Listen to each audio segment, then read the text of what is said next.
Okay, let's do pass it on. You will trade lots of symbols for lots of words. Ready? Here we go. Pass it on for 200.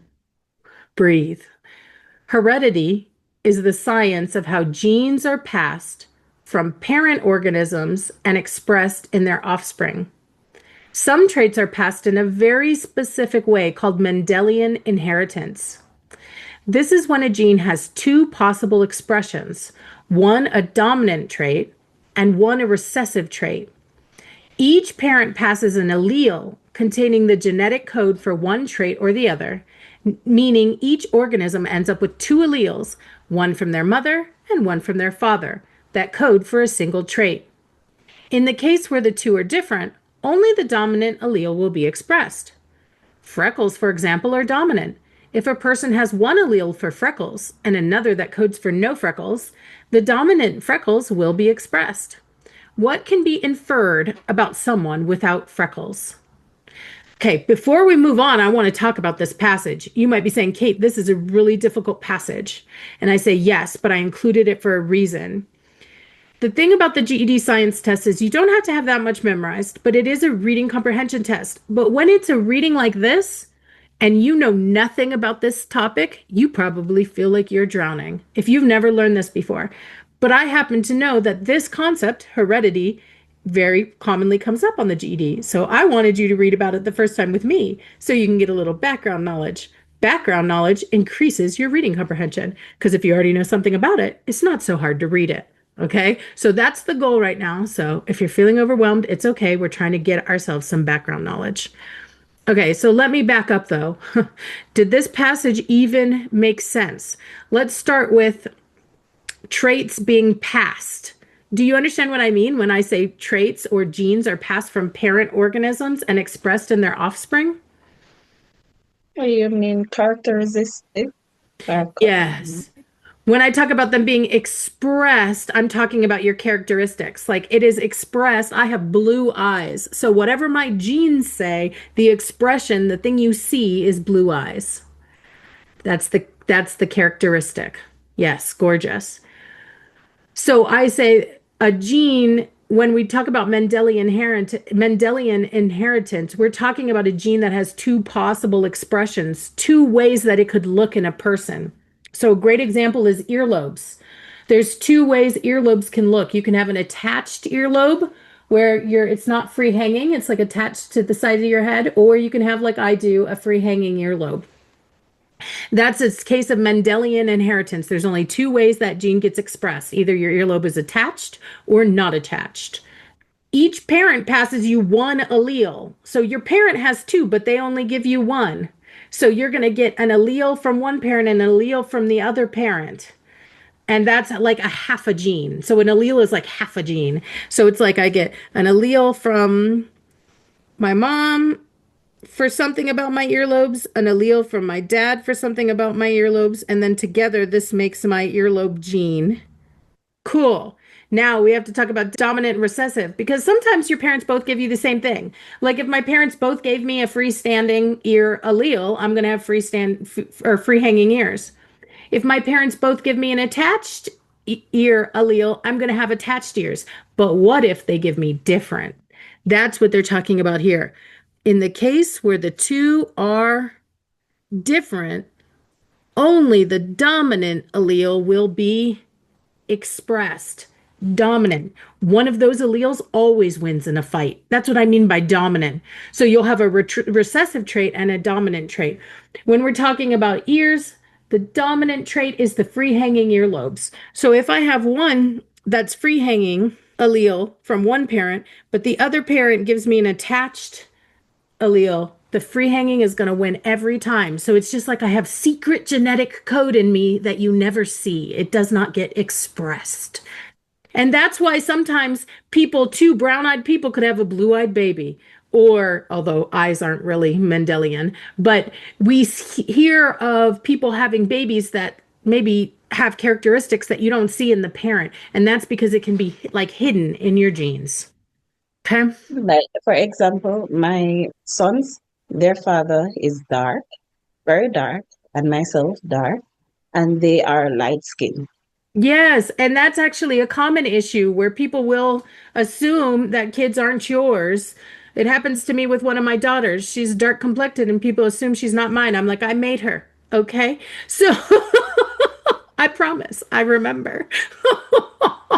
So, yes, that is a great example of something that maybe can be recessive and still come up when you have children. Okay, great. So I'm glad that we have some understanding now. Now I'll go back to the question. Sorry to talk so much, but again, without that background information, this is a very challenging passage. So let's go back to the question. It says, if a person has one allele for freckles and another that codes for no freckles, the dominant freckles will be expressed. Okay. So if they have one for freckles and one for no freckles, freckles are dominant, so they'll be expressed. Okay. So what can be inferred about someone without freckles? If they don't have freckles, what do we know? What can we probably assume about them? So, A, neither of their parents have freckles. No or maybe. Maybe. Maybe. B, they have a recessive allele that codes for freckles. No or maybe. No, No. Why do you say no? because they don't have any. They don't have any. And also, it's not just that they don't have any, it's that they don't have any. And we see this wording, the dominant freckles will be expressed. It can't be dominant and recessive. It's either dominant or recessive. Beautiful. C, the alleles they received from their parents were different. No or maybe. Maybe. I want to say no. Why no? I want to say no because they don't. What can we be inferred by someone without freckles? If they were different, if one of the parents did have that gene, then it would come through. Amen. Dominant always wins. Dominant always wins. So if they're different, if one's recessive and one's dominant, they will have the dominant physical trait. That is the point of Mendelian genetics. Yep. So you're right. If they were different, they would have freckles because freckles are dominant, and this person does not have freckles. Nice. So then D, the alleles they received from their parents were the same. No or maybe. Maybe. All right. You guys got it down to two answers. Which one's the better one? Which is the better assumption? I want to say A. I will go with A. I would go with D. Ooh, we have a fight. Anybody care to defend? This is going to happen all the time. So anybody care to defend their answer? Who has a reason why? Are you doing it because it's just a good feeling, or you feel like you have some solid evidence? I have a reason for D. Okay, let me hear your reason for D. I said maybe for A too, but the parents having freckles has nothing to do with it. It has to do with their genes. And so since it has to do with the alleles, that's what's in D, that the parents, the alleles they received from their parents were the same. So Yeah. both didn't have it. Yeah, nice. So this is our temptation to think if neither of the parents have freckles, then that's the only way a child's not going to have freckles. But just like we talked about, you can both be dark skin and your kid can have light skin. You could both have freckles and have a kid with no freckles.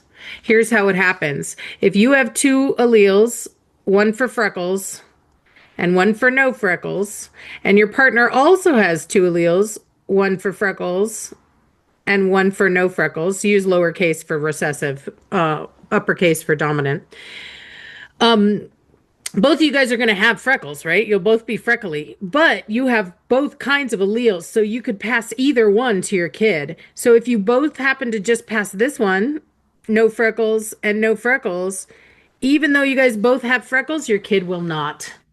Okay. And that's how we can see those hidden genes show up. So don't get distracted by physical. Think about the genes. Think about how the alleles could pass, how the alleles could fall. It's not about the physical. Genes can hide. Traits can hide in the genes. Good. If you walk away with anything, walk away with recessive traits hide in your genes, which sounds naughty, but it's not. Recessive traits hide in your genes. Goodness. So what did we decide the right answer was? Let's make sure we say it clearly before we leave. Yes, definitely D. the alleles they received from their parents were the same. The only way to not have freckles, if freckles is the dominant, is to have two recessive alleles. Awesome. Put that in your notes if you guys are taking notes. The only way to see a recessive gene expressed, so we see it on the outside, is if both your alleles code for it. And I'm sorry I'm taking so much time to harp on this, but the good news is the next three questions are all related to this. So we really need to get this down. It's like I really want you to understand this language before I end the day.